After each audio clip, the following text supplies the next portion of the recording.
So have you ever wondered why electric power lines seem to actually sing in a strong wind? Or why a flag waves in that perfect undulating rhythm? Well, welcome to this explainer. Today, we're bridging the gap between classical fluid dynamics theory and practical, high-fidelity simulation.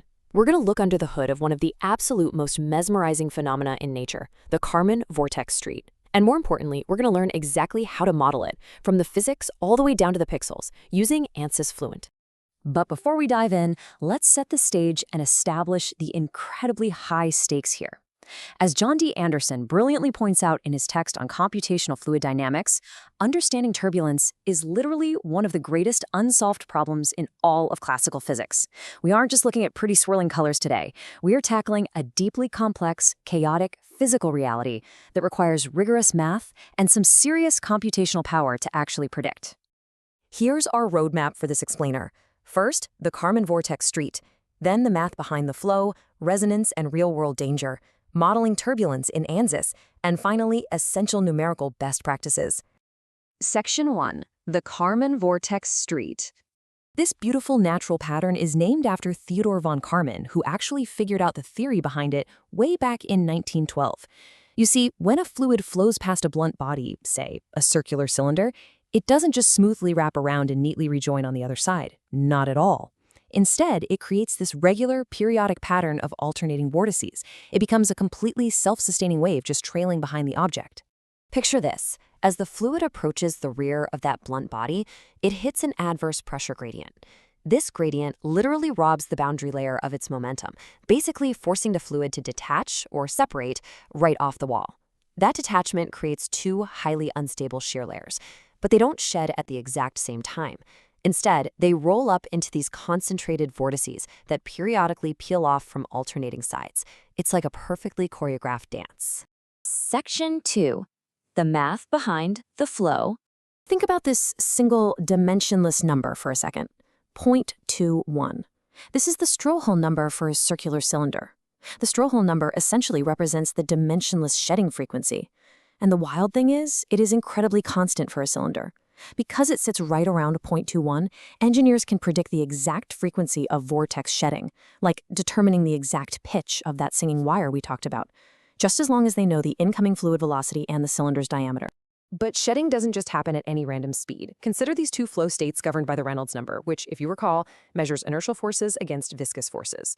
If your Reynolds number is below 100, viscosity absolutely dominates the flow and just damps out the instability.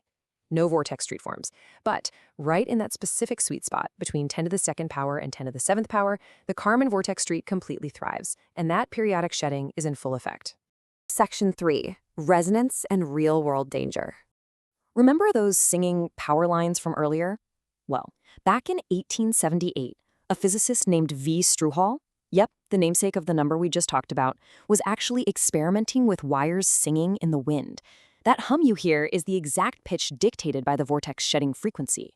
The wind creates alternating low-pressure zones that physically pull the wire up and down over and over again. Scale this up, and the real-world's consequences can be absolutely devastating. Back in 1940, the Tacoma Narrows suspension bridge completely collapsed. Why?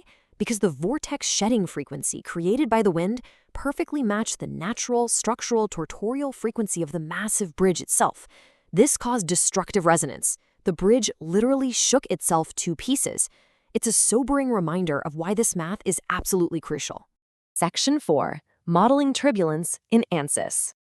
All right, so here is the kicker. Turbulence is inherently three-dimensional and highly unsteady.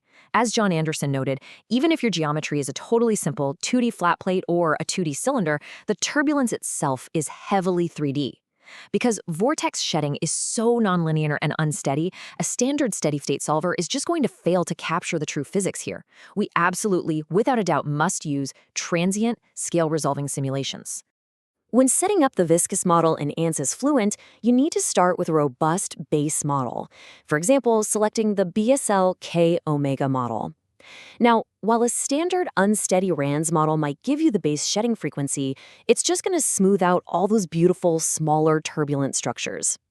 To capture what's actually happening in the real world, we need to go a layer deeper. And the real game changer here is the Scale Adaptive Simulation option, or SAS. By enabling this alongside our base model, Ansys introduces the von Karman length scale directly into the turbulence equations. This is incredibly powerful. It allows the model to dynamically adjust its length scale to the resolved scales in the flow. If the flow is unstable enough, like right in the wake of our cylinder, SAS automatically drops the eddy viscosity and shifts into a large eddy simulation mode, resolving the actual turbulent eddies on the fly. Sometimes, though, you need to explicitly force the solver to transition from a modeled RANS region into a highly detailed LES region. Using the Vortex method at a RANS/LES interface does exactly that. By randomly distributing a specified number of vortices, like, say, injecting 555 vortices over a face zone, it explicitly generates turbulent fluctuations. It literally injects unsteadiness directly into the model to kickstart the resolution of those physical scales. So let's break down our options really quick. RANS, super computationally cheap, but it smooths out the unsteadiness. Pure LES, that gives you incredible resolution, but it requires an excessively fine grid near the walls, often demanding a Y+ value of around 1, which makes it computationally devastating for heavy industrial flows. SAS, however, gives us this fantastic, forgiving hybrid approach. It acts like RANS near the wall to save your computing power, but it dynamically resolves the turbulent structures in the wake where things get unstable.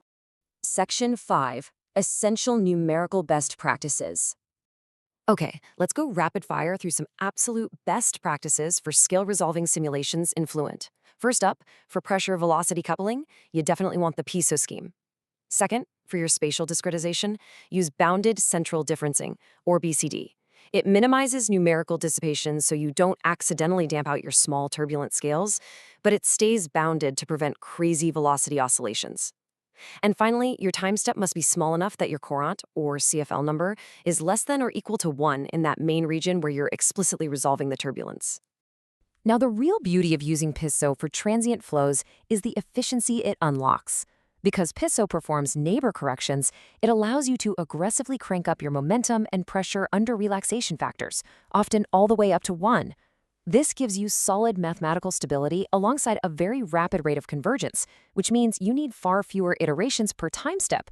It's a huge time saver. One last massive technical point. Always make sure your time derivative is set to second-order implicit. Remember, models like SAS and LES are operating right at the grid limit. The smallest turbulent structures are quite literally the exact same size as your mesh cells. If you use a first-order time scheme, the artificial numerical dissipation will just completely wipe out those tiny turbulent eddies, totally ruining your high-fidelity simulation. Which actually brings us to a pretty provocative thought to wrap things up. We spend so much computational effort trying to model turbulence. But as we discussed at the very beginning, turbulence locally obeys the Navier-Stokes equations perfectly. If we just had a computer powerful enough, we could use an infinitely fine grid and calculate the flow directly without any turbulence models at all, a process known as direct numerical simulation. With computing power growing exponentially, it really leaves you wondering, how long until we don't need to model the Karman vortex street at all, and turbulence finally becomes a solved problem? Thank you so much for joining me on this explainer. Keep questioning, keep simulating, and we'll see you next time.